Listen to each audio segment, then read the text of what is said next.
أعوذ بالله من الشيطان الرجيم. بسم الله الرحمن الرحيم. الحمد لله رب العالمين والصلاة والسلام على رسول الله وعلى آله وصحبه أجمعين. السلام عليكم ورحمة الله وبركاته.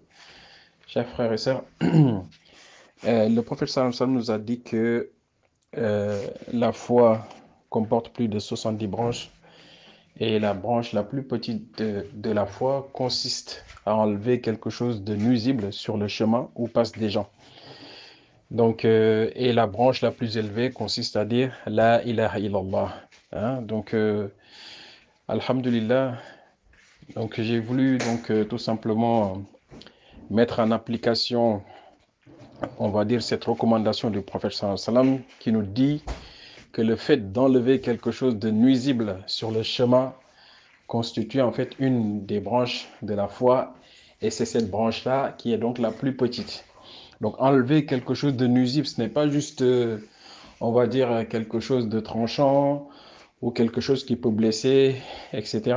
C'est vraiment en fait tout qui peut constituer en fait quelque chose de nuisible. Et là, en fin de compte, le fait de se débarrasser en fait des insultes, des tags comme ça rentre, Inch'Allah, dans le cadre de justement de cette branche de la foi.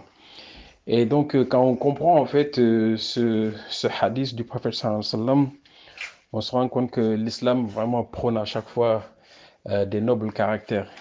Hein, ça encourage vraiment à avoir un très bon comportement, pas uniquement en fait pour soi, mais pour, on va dire, la communauté de manière générale. Et alhamdulillah. Et le fait justement de comprendre aussi ce, ce hadith, tu comprendras aussi que tu ne peux pas en fait cracher sur la route comme ça. Tu vas déposer quelque chose de nuisible, mettre des poubelles, mettre quelque chose en fait qui peut gêner en fait les gens. D'accord? Jusqu'au crachat même que tu craches au milieu de la rue qui peuvent gêner quelqu'un, qui peuvent être nuisibles parce que quelqu'un marche dessus, il n'est pas content. Donc tout ça en fait, ce sont des aspects que l'islam en fait nous enseigne.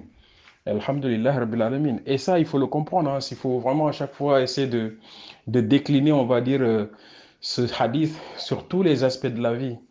D'accord? Alhamdulillah. Même des fois, quand on est en prière, on est en prière, on est en train de prier, il y a quelqu'un qui est à côté de toi. Quand on fait de rukon, ça veut dire l'inclinaison, ou quand on est en sujoud, ça veut dire en fait quand on est en prosternation, tu vas entendre la personne à côté de toi dire des choses, des invocations à haute voix, jusqu'à ce que toi, ça te gêne. Toi-même, tu es en train de prier avec la personne, ça te gêne parce qu'en fin de compte, tu entends plus ce que lui, il dit que toi, ce que tu es en train de dire. Donc, même ça, en fait, c'est gênant, en fait, dans la prière. Donc, quand tu comprends, en fait, ce hadith du prophète sallallahu alayhi wa sallam, on va dire que tu dois éviter, en fait, de nuire, en fait, à ton voisin. Ce n'est pas uniquement juste la rue comme ça, quelque chose de physique, mais sur tous les aspects qui peuvent nuire, en fait, quelqu'un, il faut donc ça rentre dans ce cadre de figure. Tu es en train de prier en groupe, tu mets des chaussettes qui sentent mauvais, d'accord? Tu sais que ça va gêner en fait non seulement les anges qui prient avec toi, mais aussi tes propres camarades en fait, tes propres camarades musulmans qui sont en train de prier à côté de toi, parce que tout simplement tu as mis des chaussettes qui sentent mauvais.